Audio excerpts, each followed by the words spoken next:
अब कोई बात नहीं, SN2 ऑफ RX लिखो, SN2 of RX, SN2 of RX। Again ये टॉपिक इसलिए इंपॉर्टेंट है कि संडे के टेस्ट में भी आ रहा है, तो थोड़ा सा जल्दी पढ़िए। SRG वाले टेस्ट में आ रहा है और माइनर में तो आएगा ही, आएगा। SN2 of RX, alkyl halide, समझ गए? पूरा देखो रिएक्शन क्या है, कोई अल्काइल हैलाइड लिया जाता है और स्ट्रॉन्ग न्यूक्लियोफाइल लिया जाता है और बन जाता है RCH2NU, है ना, और X माइनस निकल जाता है। ओवरऑल यहाँ पे कंडीशन में ऑब्वियसली पोलर एब्रोटिक सॉल्वेंट लेते हैं, वो सब लिखा दूंगा मैं पूरा क्या है ना। अब देखो मैकेनिज्म क्या है, हमने पहले भी पहला डे 1 में बता दिया कि जो जा रहा है जाने वाले किसने रोका है, तो उसका 2 तरीके बताया था। एक पहले गया, कार्बोकेटायन बना, फिर हेलोजन आया, जो SN1 की स्टोरी थी। अच्छा, इसका जाना और लिविंग ग्रुप का आना दोनों साथ में है ना। तो यहाँ पे देखो इस तरह से है कि जो न्यूक्लियोफाइल है ना, न्यूक्लियोफाइल चूंकि स्ट्रॉन्ग है बच्चे, और ये समझ में भी आ रहा है स्ट्रॉन्ग ले रहे हैं इसीलिए SN2 का इंडिकेशन है। स्ट्रॉन्ग न्यूक्लियोफाइल उतना वेट नहीं हो रहा है, समझ गए, मतलब उतना ज्यादा रिएक्टिव है, वो इलेक्ट्रॉन डेफिशिएंट कार्बन पे अटैक कर ही देगा। Strong nucleophile means reactive one. So ये जैसे इस पे अटैक करेगा, हम डायरेक्ट प्रोडक्ट लिख सकते हैं यहाँ पे, उसमें कोई डाउट नहीं है, लेकिन बीच में क्या बना होगा, ट्रांजिशन स्टेट। समझ गए? बोलो यस सर। ट्रांजिशन स्टेट कैसा बनेगा यहाँ पे,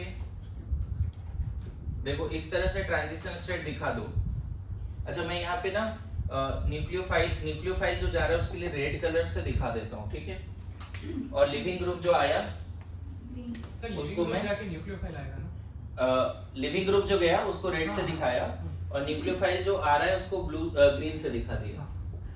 तो ये है ट्रांजिशन स्टेट, देखो है ना। तो SN2 में ट्रांजिशन स्टेट बनता है, कोई इंटरमीडिएट नहीं बनता। इसमें और चीजें अभी एक्सप्लेन करने वाला हूं मैं, फिलहाल इतना तो लिख के रखो,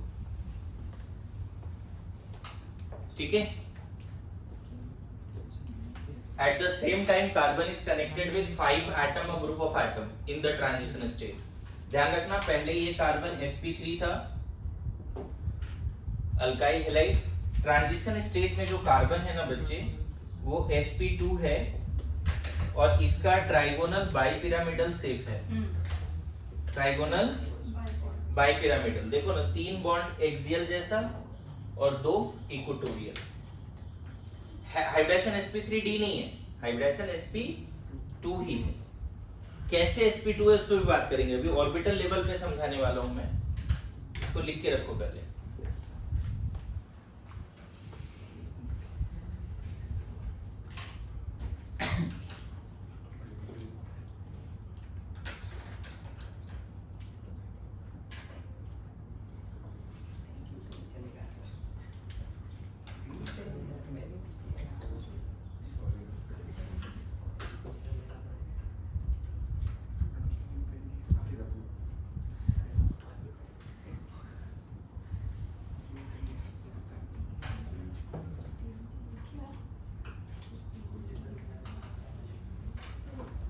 आगे बढ़े, बोलो।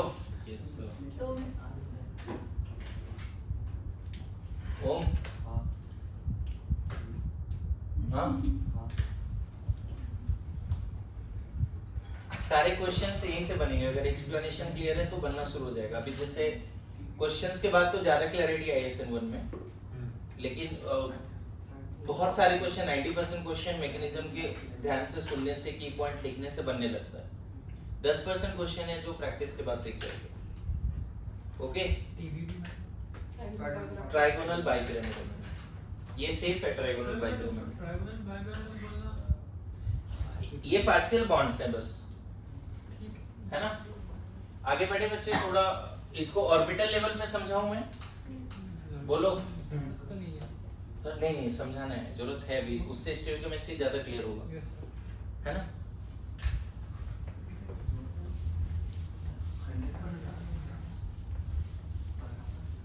देखो यहाँ पे मैं क्या करता हूँ, वेस्डेस वाला रिप्रेजेंटेशन लेता हूँ। एक ऑर्बिटल है ना, ऐसे कर लेते हैं।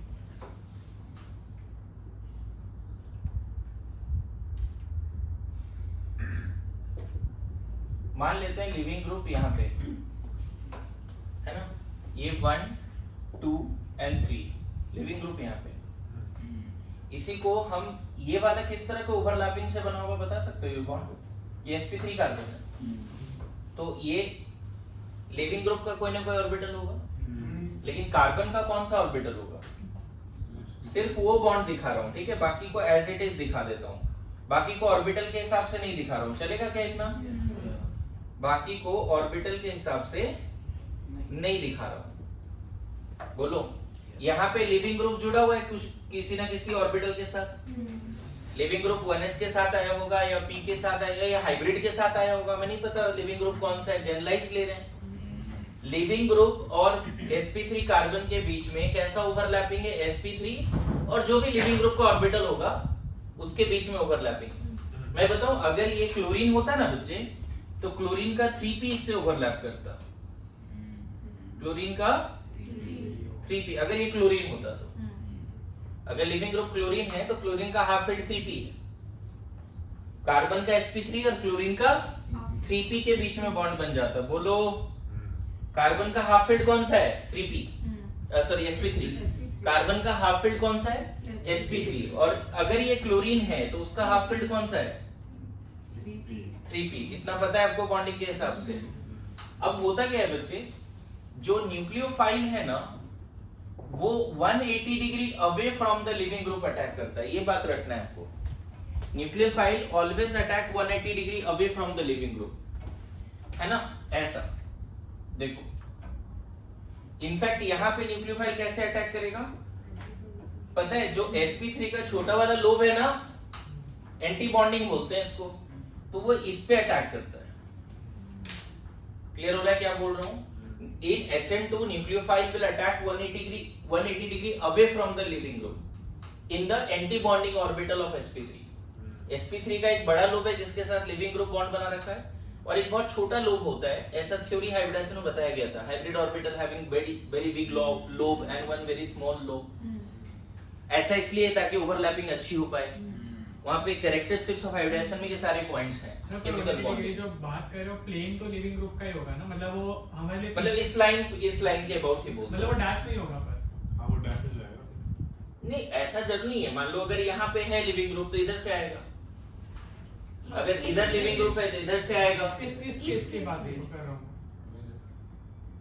मतलब living group into the plane है ना, तो इधर से आया nucleophile exactly opposite to the living group, उसी लाइन में exactly opposite to the living group. Living group यहाँ डैश पे है ना, तो न्यूक्लियोफाइल वेज से आया, मतलब इसके डायरेक्शन से नहीं, ये भी वेज में है लेकिन ये ऐसा है। देखो ये समझना, ये लिविंग ग्रुप है, ये तुम्हारा 3 वाला ग्रुप है, ये लिविंग ग्रुप है, ये 3 वाला ग्रुप है। न्यूक्लियोफाइल लिविंग ग्रुप के अपोजिट आएगा। ओके मेरे बात समझ रहे हो? सर तो ये बोलना चाहिए कि एक्सिस सेम रहेगी, प्लेन सेम होना, वो उसके ऊपर। हाँ मतलब वो लाइन हाँ है ना। अब इससे होता क्या है बच्चे, आगे का सिचुएशन देखो क्या हो जाता है। आगे का सिचुएशन इज 1 2 3 आ जाता है एक प्लेन में। 1 2 3 किस में आ जाता है? एक प्लेन में। और ये जो कार्बन का जो हाइब्रिड ऑर्बिटल है वो एटॉमिक में चला जाता है। हाइब्रिड का जो ऑर्बिटल है sp3, सॉरी कार्बन का जो sp3 ऑर्बिटल है वो एटॉमिक में चला जाता है। तो बताओ ट्रांजिशन स्टेट में इस कार्बन का कितने ऑर्बिटल मिक्सिंग में गया? spp, इसीलिए ट्रांजिशन स्टेट sp2 है। मेरी बात समझ में आ रहा है? और यहां से क्या हुआ, यहां से लिविंग ग्रुप यहां से जुड़ा हुआ है एक तरह से। यहां से कौन जुड़ा हुआ है जी? Leaving group. लिविंग ग्रुप यहां से जुड़ा हुआ है और न्यूक्लियोफाइल इधर से आ रहा है। मैं एक ऐसे समझाने के लिए ऑर्बिटल लिया हूं, समझना। मजेदार बात यहाँ पे ये है बच्चे, एक नया चीज सीखोगे यहाँ पे कि ट्रांजिशन स्टेट में कार्बन का जो pz है उसमें 2 इलेक्ट्रॉन लिविंग न्यूक्लियोफाइल लेके आ रहा है, और 2 इलेक्ट्रॉन लीविंग ग्रुप लेके जा रहा है, लेकिन एट द सेम टाइम ऐसा लगता है कि इसके पास 4 इलेक्ट्रॉन है एक ऑर्बिटल में। ऑल्दो ये दोनों इलेक्ट्रॉन अभी लिविंग ग्रुप के पास है, न्यूक्लियोफाइल के पास है, और ये दोनों इलेक्ट्रॉन लिविंग, ऐसी वाली बात है। ये लोन पेयर लेके आ रहा है, लोन पेयर लेके जा रहा है। तो बताओ transition state in SN2 is electron rich या electron deficient? Transition state in SN2 is electron rich और इलेक्ट्रॉन डेफिशिएंट? इलेक्ट्रॉन रिच, क्योंकि P जो अनहाइब्रिडाइज्ड PZ है उसके एक लोब में न्यूक्लियोफाइल इलेक्ट्रॉन लेके आ रहा है, और उसके अदर लोब में लिविंग ग्रुप तो पहले उसके साथ तो बॉन्ड बना ही रखा था, लेकिन लिविंग ग्रुप sp3 से बनाया था। अब ये बीच में मॉडिफाई हो गया, sp3 मॉडिफाई हो गया, प्योर एटॉमिक में चला गया। ये ऑर्बिटल इधर बड़ा हो गया, ये ऑर्बिटल छोटा, मतलब हाइब्रिड से एटॉमिक में चला गया वो। अरे समझ रहा है? ये पहले sp3 था ना, इसकी फिर से रिडिस्ट्रीब्यूशन हुई, एक ऑर्बिटल को फ्री कर लिया उसने एटॉमिक के फॉर्म में। आ रहा है समझ में? और फाइनली जब ये निकल जाएगा ना बच्चे, तो फिर से ये छोटा हो जाएगा, ये बड़ा हो जाएगा। मेरी बात समझ में आ रही है क्या बोल रहा हूं? अगर फाइनली ये निकल गया लिविंग ग्रुप, तो फिर से ये एटॉमिक नहीं रह के हाइब्रिड में चला जाएगा। क्लियर है? फिर से ये एटॉमिक नहीं रह के, इसीलिए बाद में वो फिर क्या बन जाता है, तुम ऐसे दिखा सकते हो, देखो ऐसे, जो 1 2 था उसको एज इट इज रहने दो, ठीक है ना? जो यहाँ पे क्या था, 2 था, यहाँ 1 था, है ना? इधर क्या दिखा दोगे तुम?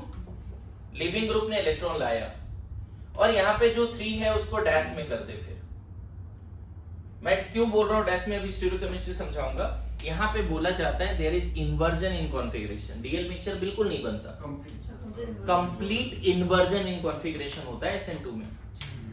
मतलब न्यूक्लियोफाइल लिविंग ग्रुप के 180 degree away from the leaving group आता है। अगर लिविंग ग्रुप डैश में है तो न्यूक्लियोफाइल वेज में चला जाएगा, जब उस तरह का कॉन्फ़िगरेशन लिखेंगे तो। मेरी बात समझना।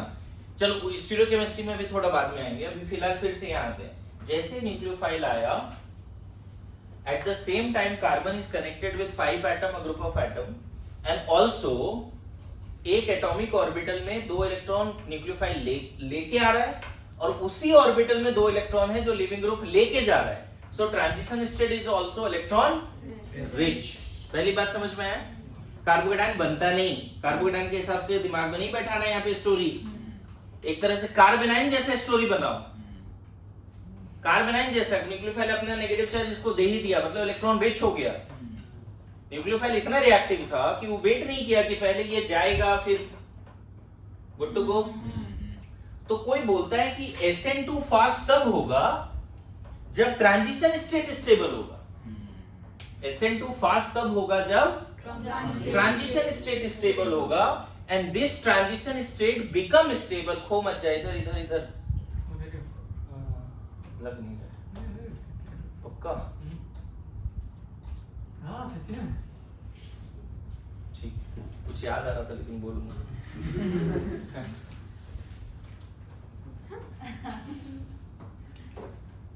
चलो ठीक। Rate of SN2 depends on stability of transition state, and transition state become more stable when these groups are very simple, small sized. Withdrawing तो है ही, साथ साथ में at the same time carbon is connected with 5 atom, a group of atom ना, तो ये तीनों group में छोटे छोटे साइज के ग्रुप होने चाहिए। अगर ये तीनों हाइड्रोजन है तो बेस्ट है।